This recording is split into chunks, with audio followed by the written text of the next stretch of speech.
So let's switch gears and talk about the brain and injuries to the brain and conditions that you can get. So just remember that the skull is a very rigid structure. It's not expandable.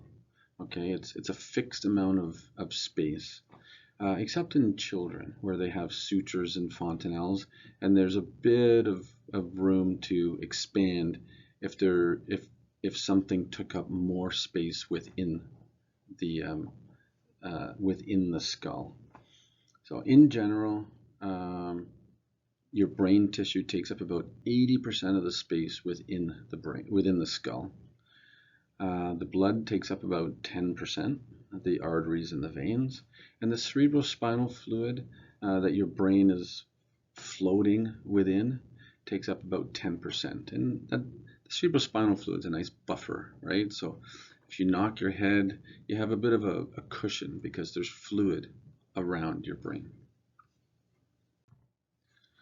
So typically, these three different tissues and fluids, they live in harmony. Okay, so if any one of them accumulates too much, well, there's no give to the skull. So if there's too much of one, something else has to give or move out of the way.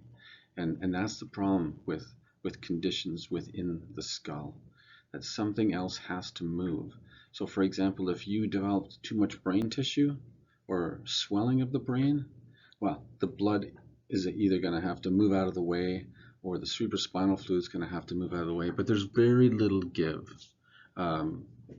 before the pressure within the skull starts to go straight up, very high.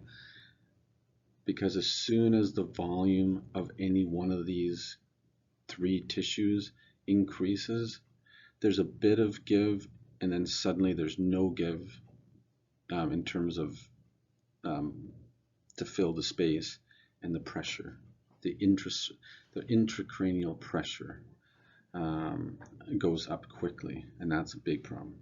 Okay, so the skull contains brain tissue, cerebrospinal fluid, and blood vessels. The skull bones are not distendable in an adult. So cerebral edema, another just a word for brain swelling, or a space-occupying lesion, such as a brain cancer, or bleeding, whether the bleeding is within the brain or around the brain, in one of the layers of the brain, will quickly increase intracranial pressure. So let's just talk about some general mechanisms of what's going to make intracranial pressure go up. And intracranial pressure is really serious. Like, it's usually, between 10 to 15 millimeters of mercury. But you can imagine if the pressure goes up within your skull, it's going to really damage your brain, because then the cells and the brain tissue is going to start to be compressed. Okay, so the brain uses 20% of the body's oxygen supply, 25% of its glucose. So a quarter of the glucose that's being used in your body right now is for your brain. So extremely high metabolic demands for oxygen and glucose to function. And if you lose your blood supply to your brain, you quickly will develop brain damage. So the brain can't tolerate hypoxia, so low oxygen, or hypoglycemia, low sugar. Okay, and if that's happening because the blood can't get to the brain will die very quickly. So any reduction in glucose or O2 supply can lead to brain ischemia or brain infarction, which is basically a stroke. So what are some of the symptoms that the brain can give if the intracranial pressure is increasing? Okay, so let's just use an example. Let's say you have an expanding brain tumor, and the tumor is taking up more and more space, and the brain's moving out of the way for it. The blood is trying to move out of the way for it. The cerebral spinal fluid is trying to move out of the way. But as I said before, there's very little give because the space normally is taken up by these three tissues. So the intracranial pressure goes up because this new condition, this brain cancer, is taking up a large amount of space. So symptoms can be dizziness, confusion because the brain's not functioning, not firing its neurons normally anymore, weakness to the body, reduced level of consciousness. Okay, so as the pressure goes up, the brain can't maintain consciousness anymore. And then followed, as a late stage by coma, where the pressure is so high that the brain cells aren't able to maintain any level of consciousness. Okay? So let's talk about these three tissues. And we mentioned what's in the skull usually? Brain, cerebrospinal fluid, and blood. And if any one of those decides to take up too much volume, the other two have to somehow move out of the way, but they're going to be squashed. Okay? And that's where the intracranial pressure starts to go up. So blood volume. So your blood volume in your brain will increase for a number of reasons. Say you have clotted veins leaving your skull. Okay, so the blood flow that's trying to leave your brain is blocked.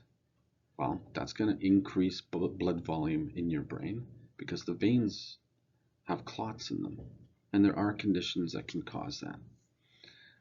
What about vasodilation? So the blood vessels in your brain are just bigger because they're vasodilated, and that's often from a condition where your CO2 is elevated. So just remember this: if you have elevated CO2 levels, say you're in respiratory arrest, or you have a bad case of COPD, and your CO2 is not being cleared by your lungs, your brain vessels vasodilate just from the carbon dioxide, okay? And that can increase blood volume. What about severe hypertension? Really, really high arterial blood pressures that can cause the blood volume to increase in your brain. So that's what we would call, a hypertensive emergency or a hypertensive urgency, because the pressure is so high, it's forcing fluid out and causing higher volumes of blood within the brain. And lastly, what about just a leaking blood, whether it's in the brain or around one of the layers of the brain? A blood vessel is has ruptured, and you have an intracerebral bleed, so within the brain, or you have a bleed, like a hemorrhage in one of the layers surrounding the brain, and we'll come to that a bit later. Okay, the terms subarachnoid, subdural, and epidural. So one of the reasons why we hyperventilate patients, if they have a head injury, or if we think they have increased intracerebral or increased intracranial pressure, is because when you hyperventilate, you lower the CO2, and when you lower the CO2, the blood vessels vasoconstrict in the brain, and that will allow some temporary increased space for other tissues that are competing for the space in the brain. So we hyperventilate to reduce the CO2 levels in the blood, which causes vasoconstriction of the cerebral blood vessels. So that's an emergency treatment that we'll do until we can get neurosurgery involved for whatever condition is happening. Okay, so we spoke about excessive blood in the brain or around the brain. Now we're going to talk about the brain tissue, number 2. So anything that increases the brain tissue itself is going to compete for space. And if it keeps on growing, then it's going to increase the intracranial pressure. So brain tumors, as they grow, they're competing for space. They're pushing normal brain and blood vessels out of the way, and the intracerebral pressure, or the intracranial pressure is starting to elevate. Brain edema, cerebral edema. So you have a head injury and you hit yourself so hard that nothing bled, but the cells of the brain themselves are leaky. So they're leaking around all the cells. The tissue, the intracellular fluid is leaking into the extracellular space because of this injury to the brain. And that's brain edema or cerebral edema. And we'll talk about that a bit more. Accumulation of blood in tissues. So if you have, I spoke about this in terms of the blood volume increasing, but if you bleed into the brain, okay, like an intracerebral bleed, you have, so your brain is expanding because of the hemorrhage that's taking up space. So your brain is being pushed out of the way. So that one could fall into blood volume or brain tissue volume. Okay, you're going to see that all of these kind of often happen together. And the last fluid or tissue that we're going to talk about is cerebrospinal fluid. And so an increased production of cerebrospinal fluid or a reduced drainage of this fluid will cause an accumulation more cerebrospinal fluid within the skull or within the brain, and the intracranial pressure is going to go up because the skull is just not expandable. Okay, and that's what hydrocephalus is. So hydrocephalus is too much cerebrospinal fluid, and it's usually from inability to drain the cerebrospinal fluid. Okay, so you don't usually make too much cerebrospinal fluid.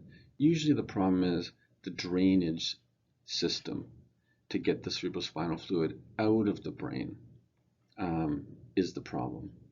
And we'll talk a bit more about that coming up. Okay, so remember the three compartments. There's the blood vessels, there's the brain tissue, and there's the cerebrospinal fluid. And if one of those becomes excessive, it's going to impact the other two and increase intracranial pressures, intracerebral pressures as well. Okay?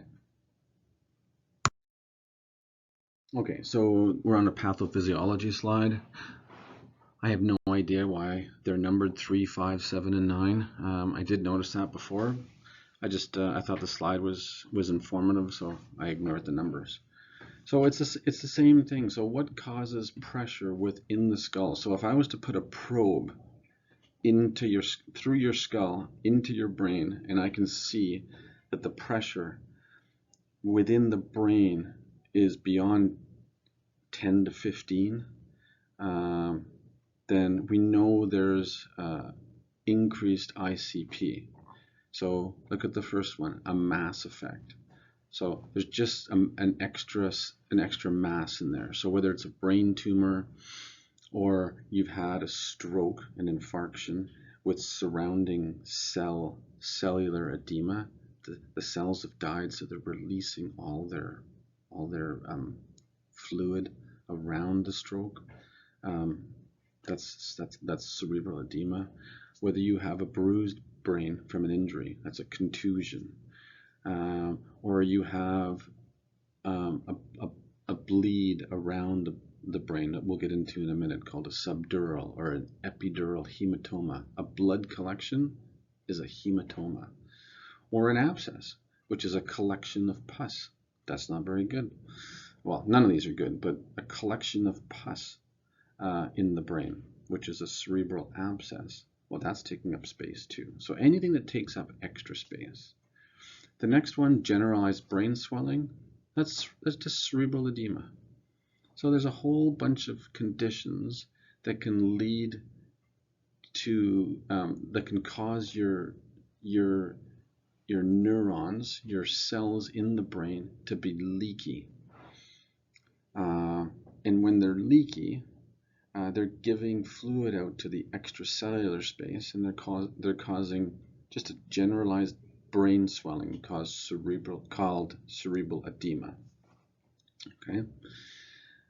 Increased venous pressure. So we mentioned this before, that if you have clotted veins trying to leave the brain to drain back to the heart, well, that's going to increase pressure because the venous system isn't able to drain off the blood.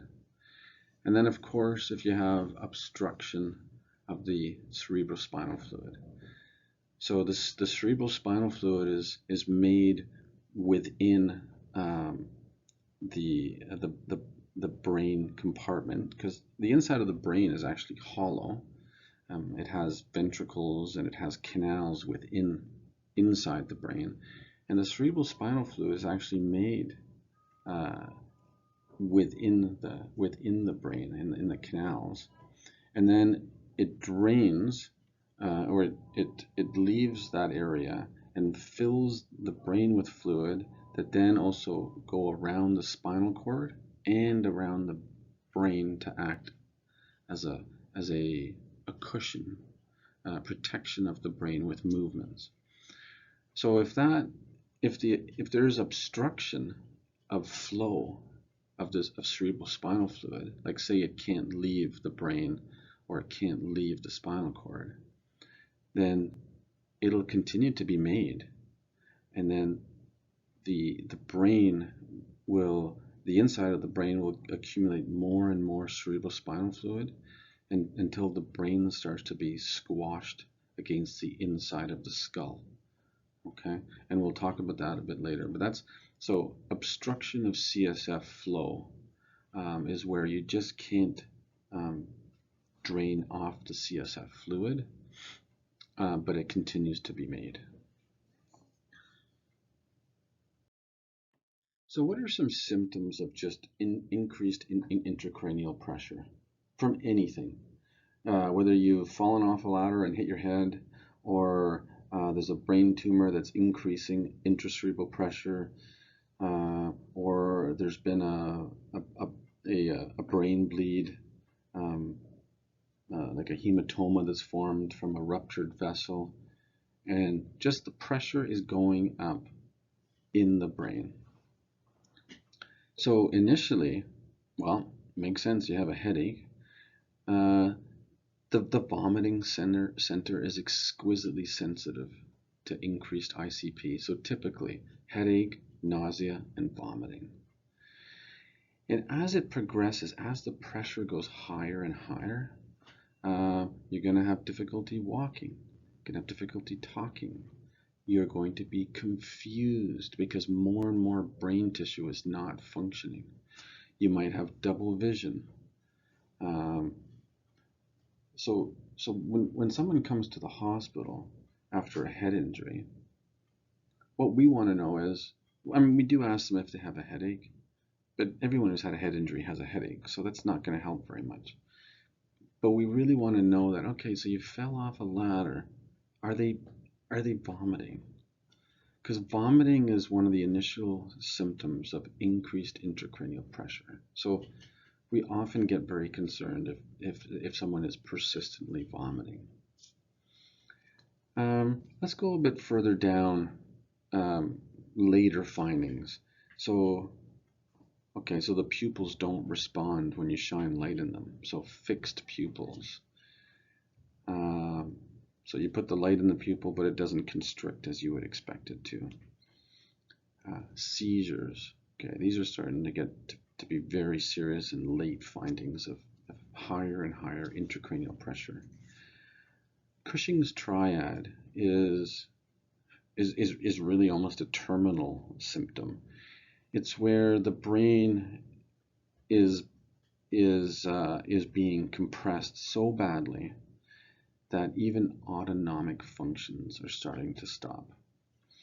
So you typically get very, very high blood pressure. Why? Well, the brain is saying, I need more blood. Do something. So it increases blood pressure to try and get more blood to the brain to feed it. The brain stem is where a lot of the autonomic functions take place, like respirations and heart rate. So as the brain stem starts to be squashed from the increased intracerebral pressure, and we'll talk about this a bit later, the respirations start to go down. You start to get abnormal respirations, and your heart rate starts to drop. You're bradycardic. So that's the three combinations of Cushing's triad. This is a very bad scene if you develop Cushing's triad. It's almost end of the line in terms of after a head injury and very high intracranial pressures. And then, of course, there's levels of decreased level of consciousness. You can be a bit lethargic. You can be a bit stunned, or what we call obtunded, where we can't really wake you up very easily, all the way to coma. Okay, and then finally, as the intracranial pressure is so high, and within the brain, that the brain pushes down on the spinal cord from above, and the brain herniates. So part of the brain herniates to where the spinal cord is, and death is very fast after that. And we'll get into that a bit more. Okay, increased intracranial pressure. So we're still spending some time on the same topic. So for a multitude of different reasons, the pressure within the brain or within the skull is just too high, and everything has to move out of the way, and there's very little space to begin with in the skull. So you can only move blood vessels, cerebrospinal fluid, and brain out of the way so much, and after that the pressure just starts to shoot up. Okay, and as the pressure shoots up, then you start to get symptoms. Okay, so let's look at a couple of these symptoms. So changes in level of consciousness, they can be all the way from mild lethargy and to obtunded, as I mentioned before, where much more difficult to rouse, all the way to a coma or unconscious. Okay. The eyes often have changes. Papilledema just means swelling of the back of the eye. And it's an indication that there's high pressure within the brain when we see papilledema at the back of the eye. The pupillary changes. If one of your pupils isn't reacting, it usually means that the nerve that's causing constriction of the pupil when you shine light in there is impaired, and that can be an indication that there's increased intracranial pressure. So we often check the pupils to see that they're responsive and that they're responsive symmetrically. Impaired eye movements. We'll leave that one. That's not a big issue, but if your eyes aren't moving in symmetry, you can imagine that something bad's happening inside. We won't go into the details of impaired eye movement. There's certain posturings that people do with severe increased intracranial pressure or severe brain damage, and we have a whole slide on that coming up. So decerebrate, decorticate. There's different postures that people are sometimes lying in when they have really severe brain injury and high intracranial pressures. Decreased motor function, sure. Inability to walk, inability to stand, all of those will be impacted if there's high ICP. Headaches, of course. As the brain is under high pressures, high intracranial pressures, you can develop seizures.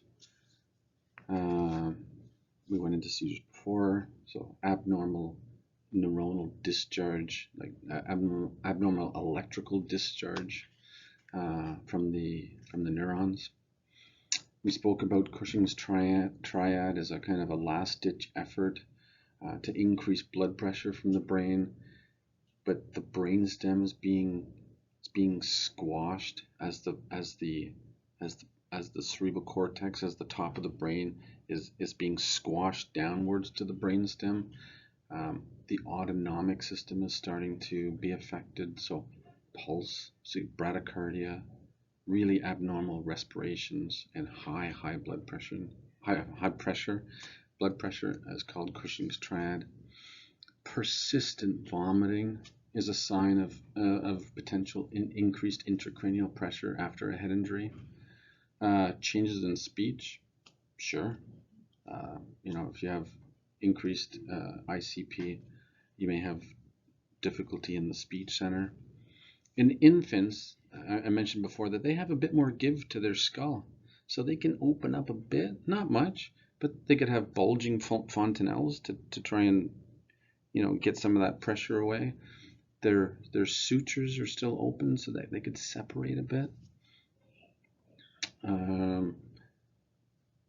So these are just some of the signs and symptoms of increased intracranial pressure.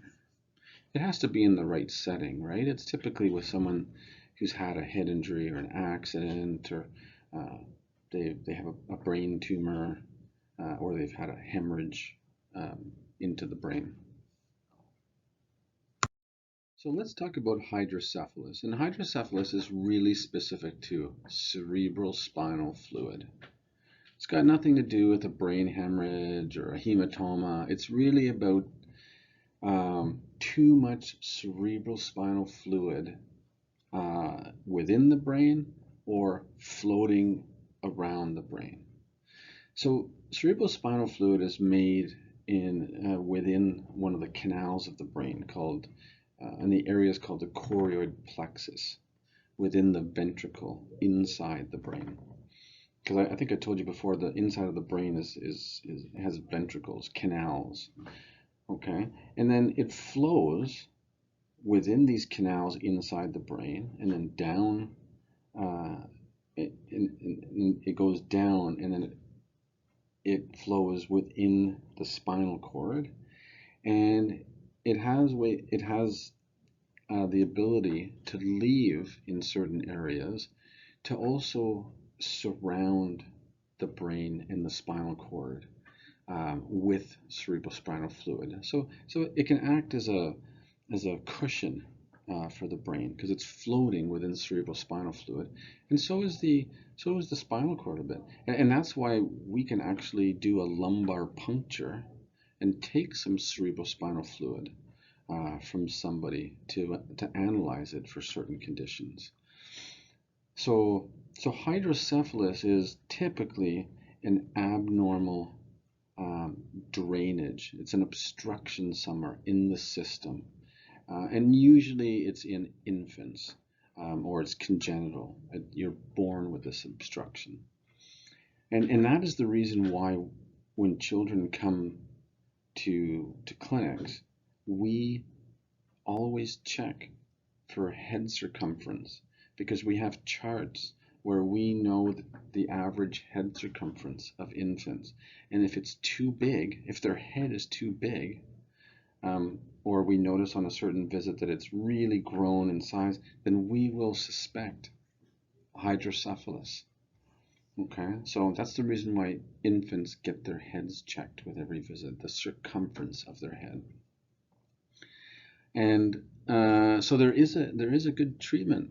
You don't see a lot of people with hydrocephalus anymore because of the screening that we do when they're an infant. But there's a very good treatment if it's caught early, is to put a shunt in. And the shunt basically is a tube that we put within the brain that then so the cerebral spinal fluid is allowed to be shunted away out of the brain, so it doesn't cause increased intracranial pressure. okay? Because if the fluid is left and there's constant increased intracerebral fluid pressure, that will lead to permanent brain damage, okay? So if caught early, this is very treatable.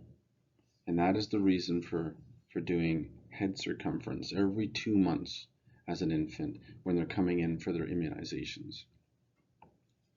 In adults, you can get it in adults. Say after a head injury and you've caused some kind of obstruction of cerebrospinal fluid, you'll still need a shunt. And what are the symptoms of hydrocephalus? Well, you're going to have headaches. You're going to be vomiting. You can't walk well. You're really off balance. You have urinary incontinence. So, suddenly you're off balance, you're vomiting, and you're incontinent. Okay, well, we need some imaging tests here, like a CAT scan, or a lumbar puncture to test for hydrocephalus. And again, a shunt can be used in adults to drain off the cerebrospinal fluid. So that it doesn't cause increased intracranial pressure. Okay, so by far the most common cause is not excessive production of the fluid, it's obstruction of the drainage of the fluid. So this next slide again is on hydrocephalus, and let's just look at the top right there, because remember, hydrocephalus is usually a congenital malformation, so that an infant is born with it. It's a developmental problem where there's obstruction of outflow of the cerebrospinal fluid. So look at all the symptoms you can get or signs, and I mean some are much later than others, but you can get separated suture lines as the pressure is going up within the brain because of the fluid. It's separating the suture lines. It's making the skull bigger. Sunset eyes. So the pressure is pushing down and it's pushing down and it's expanding the head, and the eyes tend to get pushed down a bit as well. Lethargy and irritability, well, for sure. The high pressures within the brain are causing decreased level of consciousness. Increased head circumference. So there's the one that we check in the office to screen for hydrocephalus. Enlarged fontanelles or bulging fontanelles because there's so much fluid that they're bulging. And then, I mean, if it's very late, look at the signs below. Decreased pulse. This is Cushing's triad right there. This is really, really late in hydrocephalus. Decreased heart rate, bradycardia, decreased respirations, and increased blood pressure. So that's Cushing's triad right there. A lot of these signs would be extremely late. Hopefully, it would have been caught long before any of these happen with proper screening in the office. And the lower left is showing you the shunt that gets put in. So a shunt gets put into the ventricle within the brain, and then it's tracked. It's taken out of the skull, the bony skull, and they make a tract under the skin for the drain to then empty into the peritoneal cavity. Okay, so it goes from the brain and it drips fluid through the drainage system into the peritoneal cavity, and then it gets reabsorbed by the bloodstream. Okay, what's the most common symptom of a child that has a blocked VP shunt? It's typically new onset of fatigue and lethargy and vomiting if their shunt is blocked. So let's just talk about cerebral edema a bit. So cerebral edema is just as it says, it's swelling of the brain.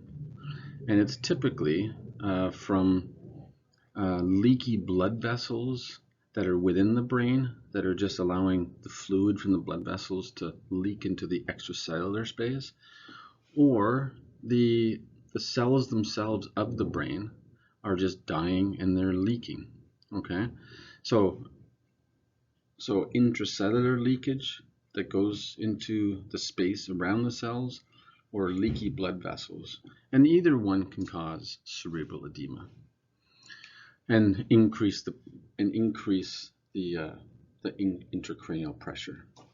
So increased intracranial pressure equals the pressure within the cranium, okay, which equals pressure that's exerted on the brain. And that's why it's so damaging, right? Because it's pressure the brain's experiencing. And cerebral edema is just one example of many that we've gone through, whether it's bleeding, whether it's a brain tumor, anything that's taking up space. So the next bullet point here, cerebral edema occurs from leaky blood vessels. Okay, you just mentioned that. Or dying cerebral cells. So for example, you just had a stroke and you don't have cerebral edema yet, but over the next day or two, those cells are all going to leak out because they're dead. And all that fluid is potentially going to cause cerebral edema. So you can get a lot of brain swelling from a stroke or from a head injury. A really bad head injury can cause a lot of cerebral edema. Okay?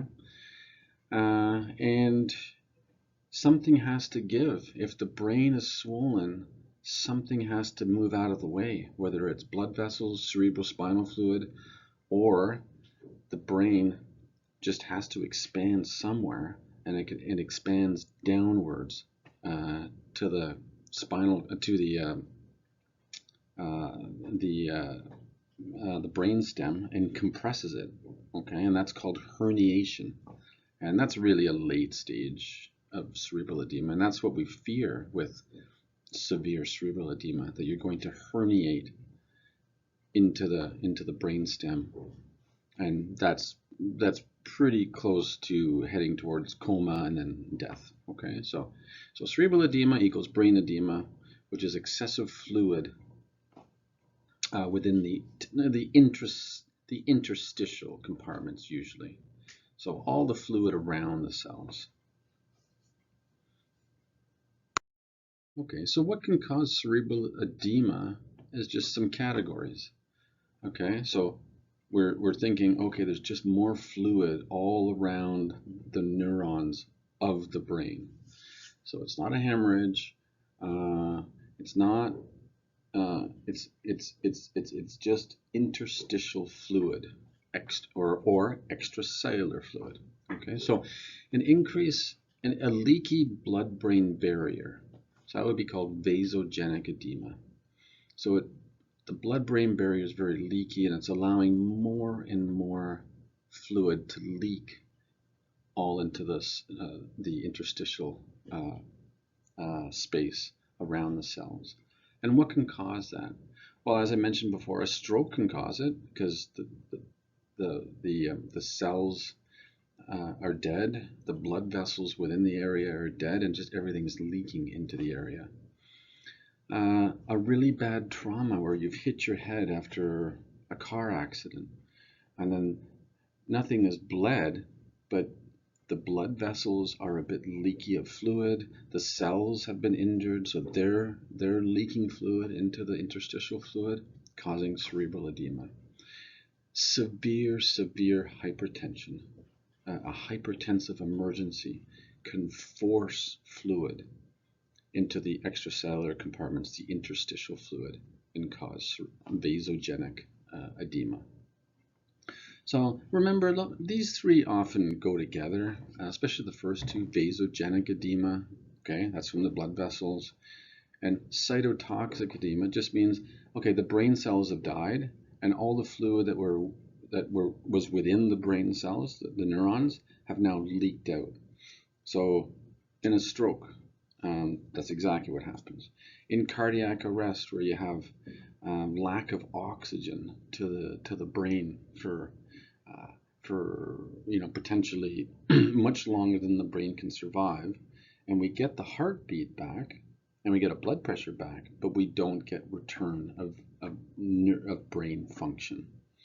So they're permanently in a coma. And they can develop cerebral edema because the brain cells are dead and they leak. Certain toxins or drugs can really damage the cells and make them leaky. So cytotoxic edema is just edema from dying cells. Okay.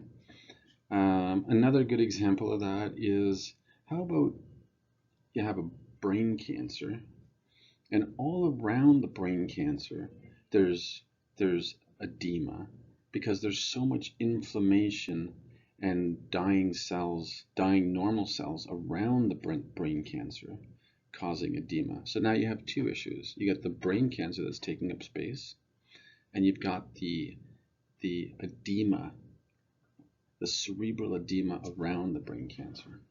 Okay? And finally, hydrocephalus that we've spoken about.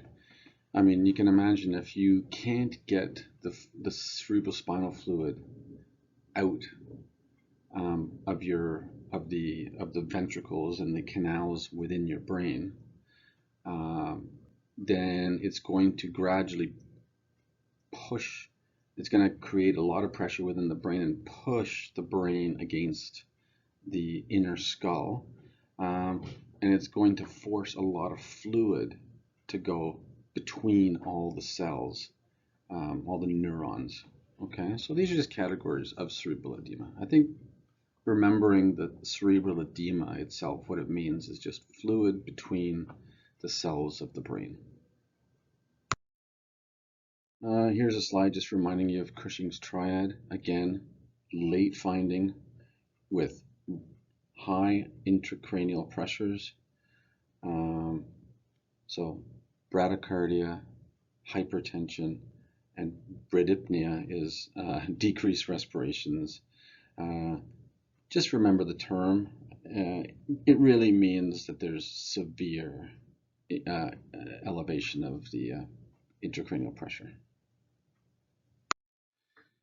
So what can we do for the initial treatment of someone who's come in with a severe head injury, or someone who's had a hemorrhage within the brain or around the brain, and we suspect that it's causing increased intracranial pressure?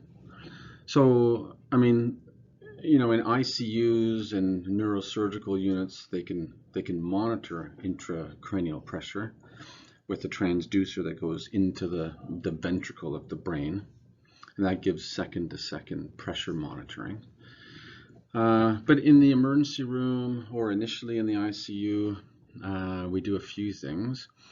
So whether this is from anything that's put intracranial pressure up, these are some treatments that we can do. So we can hyperventilate someone if they're on a ventilator, and by decreasing the carbon dioxide in the bloodstream, that will cause vasoconstriction of the blood vessels within the brain.